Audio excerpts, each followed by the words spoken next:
One thing I never understood about electric Pokemon was how they always hurt themselves. I guess it's kind of like the electricity is getting out of hand, but I never understood that, and I never really liked it. But despite that drawback, there were some quirky strategies you can do in the base set era with electric Pokemon. So in this case, this is a pretty good example of an electric deck, but a self-destruct electric deck, because it focused very hard on one Pokemon particularly, which is Magneton. This does run Magneton, Zapdos, and Electabuzz with the support of Electro, but this is a real fun and real strategic and technical deck using only electric Pokemon found in the base set era.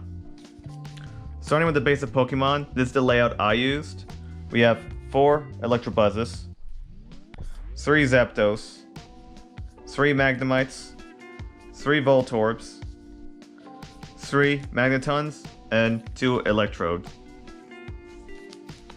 For trainers, we have the ones you see in every deck in various amounts. 2 energy removals, 3 Bills, 2 Professor Oaks, 2 energy retrievals, 2 Gust of Winds, 2 switches, and then in this deck, we're running 2 super energy removals, an item finder, just 1. Maybe I should put in the second one, but I'm just running 1 for now.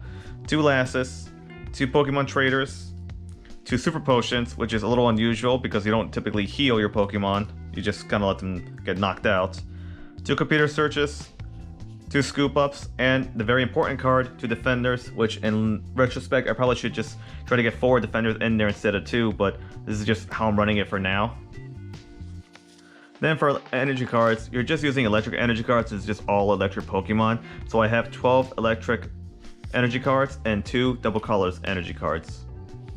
Now this is one of those decks that reflects an insane strategy in base set era Pokemon that went underlooked. There's 3 strategies in this deck, and you can use them intermixed or just one on their own if you want. One is this Electabuzz.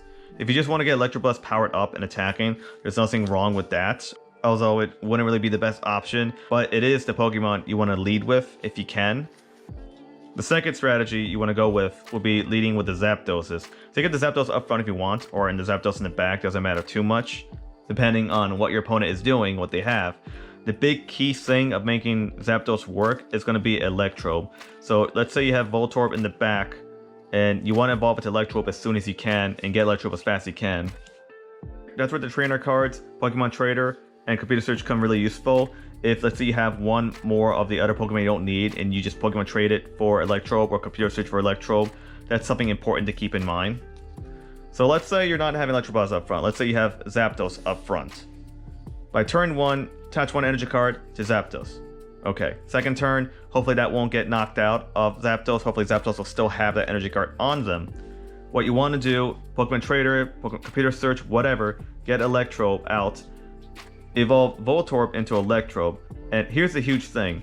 Electro's Buzz Zap ability, I don't fully agree with this, but what it does is you can knock out Electro and turn it into 2 energy cards of your choice. Now, if you do that, you knock out Electro, your opponent gets a prize. That's the one part I don't agree with. I think that's kind of silly because they didn't knock it out, but I guess that's just how the balance of the game works. You knock out Electro, your opponent gets a prize, unfortunately. You turn it into 2 electric energy cards, attach a Zapdos, and then attach your turn's energy card, the second turn's energy card, onto Zapdos, and boom, you can do Thunderbolt for 100 damage. That's a quick second turn, 100 damage attack. You discard all energy cards attached to Zapdos, which is unfortunate, but 100 damage, not a lot of Pokemon can survive that. Charizard and Chansey can survive that with their 120 HP, but 100 damage, turn 2, that's insane. Of course, if you wanted to, you could do all that and just do Thunder. If you do Thunder, flip a coin, if tails, Zapdos does 30 damage to itself, so it'll hurt itself, but at 60 damage. You don't lose that energy cards though. So you can do that to hopefully knock out your opponent's Pokemon if it's a basic Pokemon that has 60 HP or any Pokemon that has 60 HP. And then, following turn, if you survive, you can throw down the Thunderbolt and knock it out. And help guarantee survival, you do have to do Defenders here. So you can attach Defenders onto Zapdos and use that. Important to know though that you can't use Defender to protect Zapdos from the 30 damage done to itself.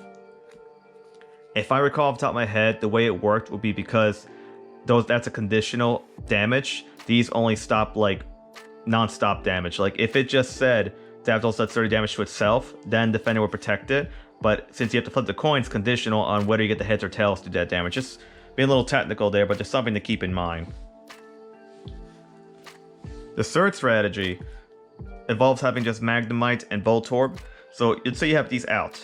Turn 1, okay? Don't worry about attaching energies. Let's say you don't get a chance to attach energy, or let's say you do attach one energy to Magnemite and it gets removed. No big deal. Turn 2 is where things go insane. Once again, using Pokemon Trader or Computer Search, you want to have Electrode and Magneton in your hand. So turn 2, evolve Voltorb into Electrode, evolve Magnemite into Magneton. Then, knock out Electrode, so you turn it into 2 electric energy cards. So you turn electric energy cards, attach it to Magneton. Then, if you have double colors energy card, double energy card to Magneton, so it can do self-destruct on turn 2. Before you do that though, if you can, energy removal, super energy removal, super energy removal. You can do these, that'd be great. But the big thing, Defender. Attach Defenders on to Magneton. And then finish off with a Last, which makes all your trainer cards in your hand and your opponent's hand go back into their deck. You show each other's hands, but then all the trainer cards go back into their decks. Now getting this combination out is going to spell doomsday, because Magneton is going to do 80 damage to the defending Pokemon, which will hopefully knock it out, and it's 20 damage to all Pokemon, including your bench Pokemon and their bench Pokemon. So, tactical decision, you're going to get the prize by knocking out Electrode and damage your Pokemon. It's going to be worth it, because you're doing 80 damage to their Pokemon, knocking out and weakening all their bench Pokemon. The catch is, Magneton does 80 damage to itself, so it's going to knock itself out with a 60 HP pool it has. But if you have 2 Defenders attached to Magneton, that's going to protect it against 40 damage. Because the way Defender works, attach Defender to one of your Pokemon. At the end of your opponent's next turn, discard Defender. Damage done to that Pokemon by attacks is reduced by 20. It's not specific by who is attacked, it's just saying attacks done to it. So Magneton will survive the self-destruct with 20 HP, because this is blocking 40 damage. So hopefully knock out your opponent's Pokemon, they send something else up front, and hopefully it has no energies because you energy removaled everything, and they're not going to have any trainer cards in your hand because you use Last, so they're going to have to try to draw into Professor Oak or a Bill to get some draw power and get things going again. And because you have Defender on Magneton, they have to do a total of 60 damage on Magneton to knock it out, because Defenders are still attached to it and still blocking that 20, that 40 total HP of damage. Now, someone correct me if I'm wrong, because I'm sure I'm reading this correctly, and I did look up a Pokemon errata or Pokemon FAQ on Defender, and it doesn't say anything about it being removed when the attack gets attacked. It just says it stays on there until your opponent's turn is over. And that it's from any attacks, not necessarily your opponent's attack. So let's say you do that. You get this combination out, okay? You get the Electrode, attach the Magneton, get the Double energy cards, energy removal them. Let's just say you don't have the super energy removals. Let's say you just energy removal their Pokemon. You hit Defenders, and then you do Last to take out any of the trainer cards your opponent may have in their hand. Their turn is over. You lose the Defenders. You do self-destruct again, take out their new defending Pokemon, do 20 damage to all their bench Pokemon, and there's a good chance you'll knock them out, because a lot of basic Pokemon and basic era had 40 HP. So there's a good chance you may knock out their other bench Pokemon. You will lose Magneton though, because now it has no defenders to protect it from itself.